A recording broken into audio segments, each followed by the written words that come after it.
Isang magandang araw sa lahat ng nakikinig sa estasyong ito. Bago ko simula ng aking kwento, gusto ko lang sanang hilingin na huwag niyo sana agad akong husgahan dahil tao lang naman ako at nagkakamali rin. Ako si Gemma, hindi ko ho tunay na pangalan. Isa po akong mabuting may bahay, may 3 anak. May sariling negosyong bigasan na pwesto sa isang palengke sa bayan ng Lipa, Batangas.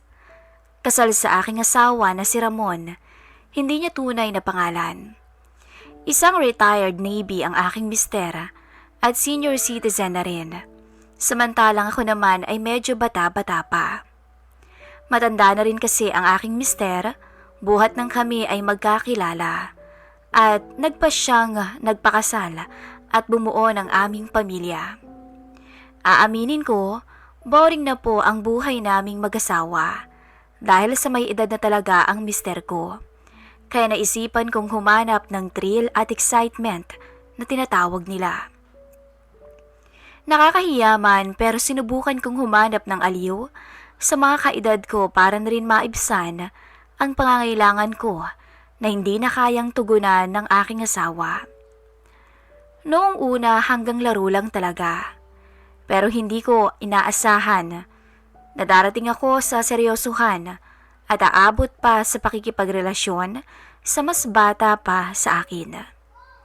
Nang makilala ko ang binatang anak ng aking kumare, si Jeff, hindi niya tunay na pangalan. Panganay sa 3 magkakapatid si Jeff na halos kaedad na nga niya rin ang aking panganay. Nasa middle class ang buhay ng kumari ko at habang ako ay medyo nakakaangat lang naman sa pamumuhay na meron sila. Isang araw, nang minsang nagpunta ako sa bahay nila, naabutan ko si Jeff na walang t-shirt. Nahiya pa nga siya sa akin kasi hindi niya akalain na darating ako. May pagkamahiyain kasi ito at halata ko naman kasi na panay ang yuko niya habang nagsasalita. Kayo po pala.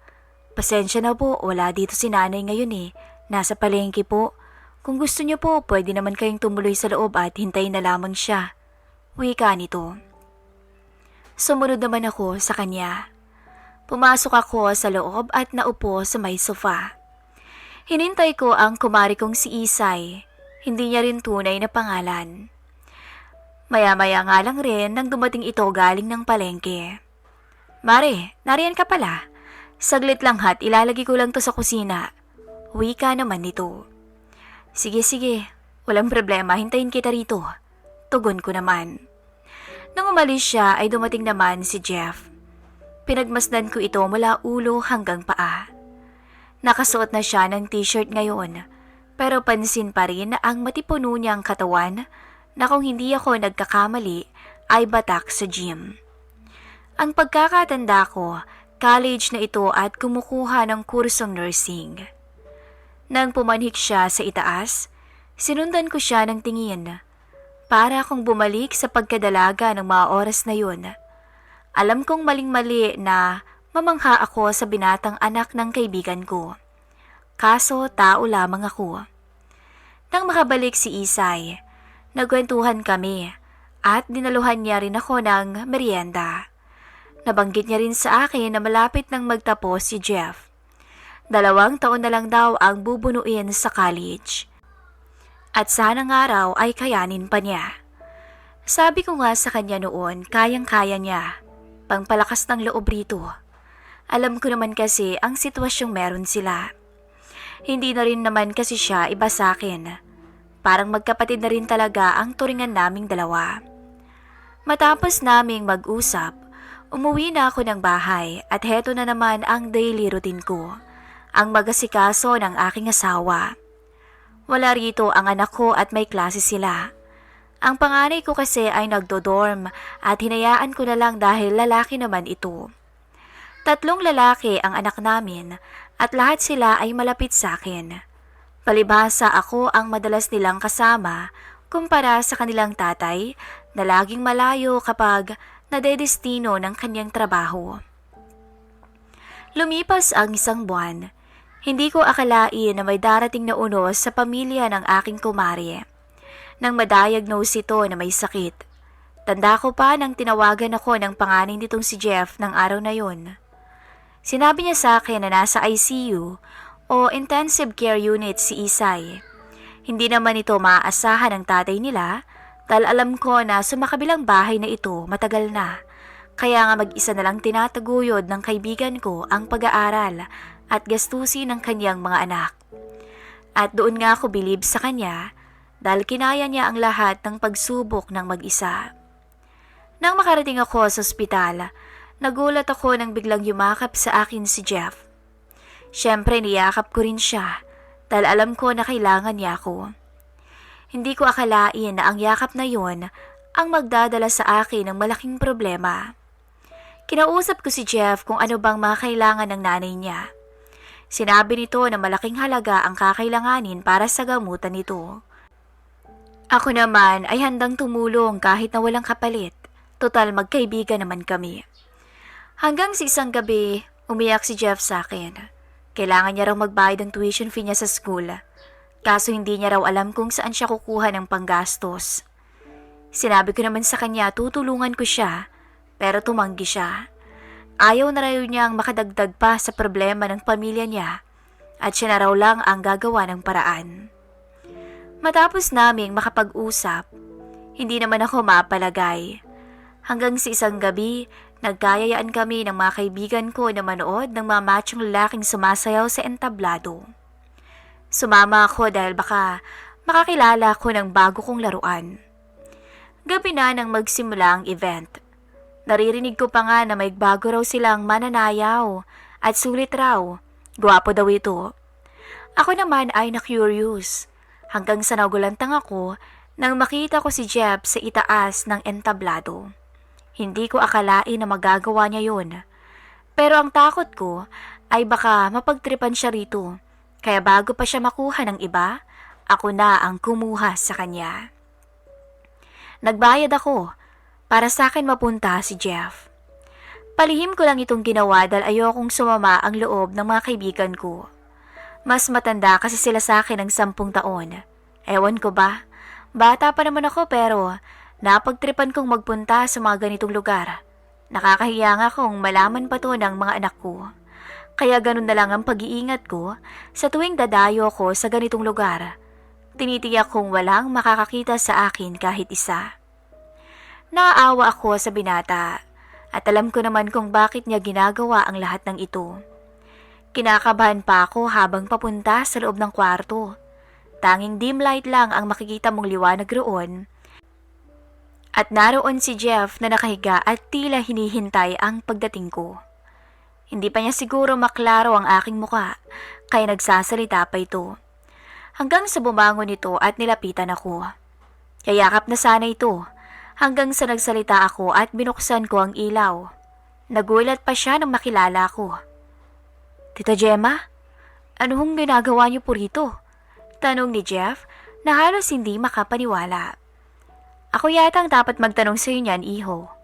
Anong ginagawa mo sa ganitong lugar?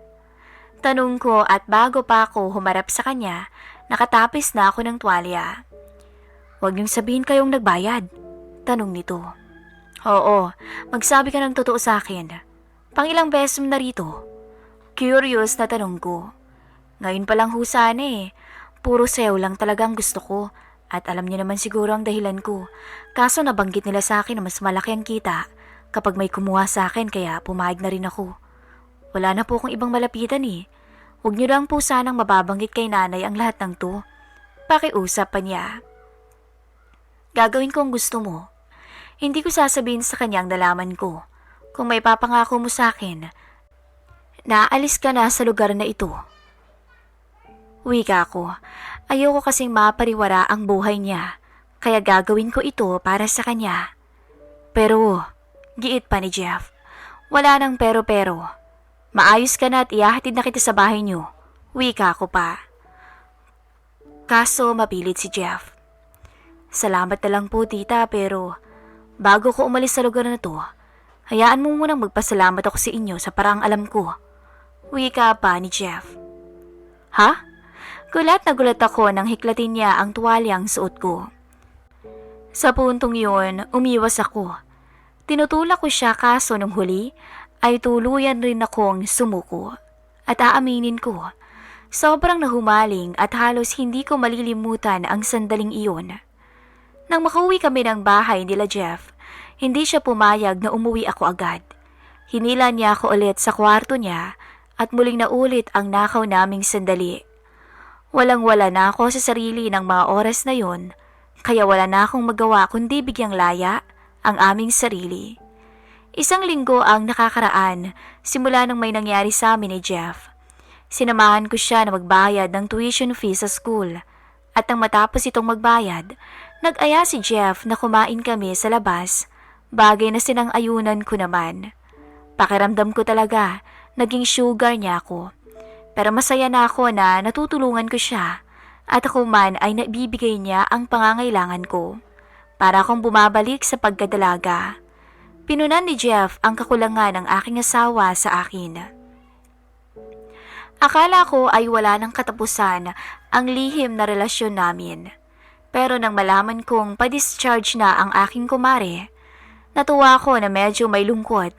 Kasi baka kalimutan na ako ni Jeff dahil hindi na niya ako kailangan pa. Pero napag-alaman kong mahal na rin pala niya ako. Umamin si Jeff sa akin nang minsan nagkita kami sa isang hotel sa Cavite. Paano na po tayo ngayon? Ayokong malaman sa bahay kung anong meron tayo. Pero hindi ko rin naman kayang iwasan ka. Naguguluhan na ako. Wika nito. At kita ko naman sa mga mata niya ang labis na takot at lungkot. Wala namang tayo, Jeff eh. Una pa lang alam mo na yon, hindi ba? Siguro tanggapin na lang nating dalawa na may hangganan ng lahat. Sagot ko. Imbis na sumagot to, hinalikan niya lang ako hanggang sa muli akong sumuko sa kanya. Pagmula ng araw na yon, nag-iwasan na kaming dalawa ni Jeff kahit ayaw pa niya. Ako na mismo ang pumutol ng aming maling ugnayan. Hindi na rin ako nagpupunta sa bahay pa ng kaibigan ko kapag gusto nitong papuntahin ako sa bahay nila. Nagdadahilan agad ako na may lakad ako o di kaya naman ayaw ng asawa ko. Matanda na rin kasi ito at kailangan ng aking kalinga. 3 taon ang nakalipas nang mamatay ang aking asawa sa sakit na cancer. Hindi na namin naagapan dahil ang bilis ng pangyayari. Siguro nga way na rin yon ng itaas para hindi na ito mahirapan pa. Umalis ako ng bansa matapos mailibing ang aking mister at tuluyang pinutol ko na ang ugnayan namin ng kumari ko. Lumipas pa ang maraming taon at ngayon ay nasa edad 47 na ako. Maayos naman ang aking pamumuhay sa Los Angeles, California. Tahimik lang ang aking buhay at may kanya-kanya na ring pamilya ang aking mga anak. Paminsan-minsan ay nadalaw ito sa akin at kung hindi naman, sa video call na lang kami nagkakausap. Hanggang sa isang chat message ang nabasa ko. How are you, Tita Gemma? Pagbasa ko pa lang ng ganoon ay kinilabutan na agad ako. Isa lang ang nasa isip ko, si Jeff. At nang i-stalk ko ang account ito, nakita ko na siya nga, talaga yon at masaya ako na nakamit na rin niya ang kanyang pangarap. Hindi na ako nag-reply pa rito at ayoko nang tumagal pa ang aming usapan. Ngunit sadyang mapaglaro yata ang tadhana. Nang minsang umuwi ako ng Pilipinas para makiramay sa namatay kong bunsong kapatid. Hindi ko akalain na muling magkukrus ang landas naming dalawa ni Jeff. Ang masaklap pa ay girlfriend na nito ang pamangkin ko. Nagkagulatan kaming dalawa at halos hindi makapaniwalang magkikita pa kami. Nagkumustahan kami at sinabi ko ang totoo. Kumusta ka na po? Tanong nito sa akin habang nasa loob ang aking pamangkin at kami naman ay nasa labas. Okay naman ako. Heto, byuda na at masaya naman sa ibang bansa, sagot ko. Hindi ko na rin sinabi sa kanya kung saang bansa ako nakatira ngayon at hindi naman niya na dapat pang malaman pa. Mukhang masaya na nga rin siya sa piling ni Hana. Talaga po ba? Wika nito na parang halatang masaya pa nang malamang nag-iisa na lang ako. Kumusta naman ang nanay mo? Balik tanong ko rito. Okay naman po siya, sagot nito. Natigil ang usapan namin nang dumating si Hana at inutusan si Jeff na bumili sa bayan. Nagulat naman ako nang bigla kong yayain ni Jeff.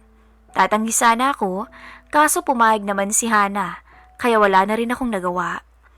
Nang nasa loob na kami ng sasakyan na minamaneho ni Jeff, nagulat na lang ako ng isang haplos ang dumapo sa hita ko. Gusto kong isipin na parang binabastos niya ako, kaso iba ang dikta ng aking isipan. Tila naging okay lang sa akin ang lahat. Akala ko nga nakalimutan ko ng lahat ng namagitan sa amin, pero hindi pala. Hanggang sa muli na naman akong naging mahina kay Jeff. Ganun na ba talaga ako kahibang sa kanya at nagawa ko namang pumatol rito? Nang dalhin niya ako sa malimig na silid, muling naulit at bumalik sa alaala ko ang mga namagitan sa amin at aaminin ko. Namiss ko si Jeff ng sobra-sobra. Sinabihan ko siya na mali ang lahat ng yun at hindi na dapat maulit pa. Akala ko ganun lang kadali ang lahat ng to. Matapos mailibing ang kapatid ko, babalik na sana ako ng California. Kaso lang tumawag ang kumari ko at pinapapunta ko sa bahay nila. Wala akong maitanggi at namiss ko rin naman talaga siya. Pagdating ko ng kanilang bahay, may inuman at may nagkakantahan pa. Napag-alaman kong birthday pala ni Jeff ngayon. At ang sakit na makitang magkasama na naman sila ni Hana. Kitang-kita ko ang mga panakaw-nakaw niyang tingin sa akin habang magkayakap sila ni Hana. Iniiwas ko ang aking mga mata at nagkibit-balikat ako na parang wala akong nakita. Pero hindi naman ako manhid para hindi masaktan. Uuwi na sana ako, kaso tinamaan ako ng alak at pinatulog muna ako ng kaibigan ko. Hindi ko alam kung kaninong kwarto ang napuntahan ko at antok na rin talaga ako. Sumalampak agad ako sa kama at nakatulog. Nagising na lang ako nang mapansin kong may yumakap sa akin. Nang ibukas ko ang aking mga mata, bumungad sa akin si Jeff na tila sabik sa akin. Inabot na nga kami ng madaling araw sa nakaw naming sandali. Pero pagkatapos ng lahat ng yun, sinabihan ko siya na last na talaga to at bumalik na siya kay Hana. Ayokong masakta ng nobya niya na ako ang magiging dahilan. Hindi kakayanin ang aking konsensya kung mangyari ito. Kaso lang, sinabi niya ring mahal niya ako at handa siyang iwan ang pamangkin ko alang-alang sa akin. Kung gusto ko pang araw, ay sasama siya sa akin pabalik ng California at doon na maghanap ng trabaho bilang isang nurse. Ako naman daw talagang mahal niya. Iniwan ko lang daw siya kaya napunta siya kay Hana. Hindi ko na alam ang iisipin ko ng mga oras na yun. Tama pa ba tong ginagawa ko? Sa totoo lang, aaminin ko, mahal ko talaga si Jeff at masaya ako na muli kaming nagkita. Kaso alam kong mali naman ang gagawin niya dahil masasakta ng sarili kong pamangkin. Gulong-gulo na po ako at hindi ko alam ang aking gagawin. Papayag ba ako sa gusto ni Jeff o sadyang tatanggapin ko na lamang na hindi talaga kami para sa isa't isa? Sana'y mabigyan niyo ako ng magandang payo. Lubos na umaasa, Gemma.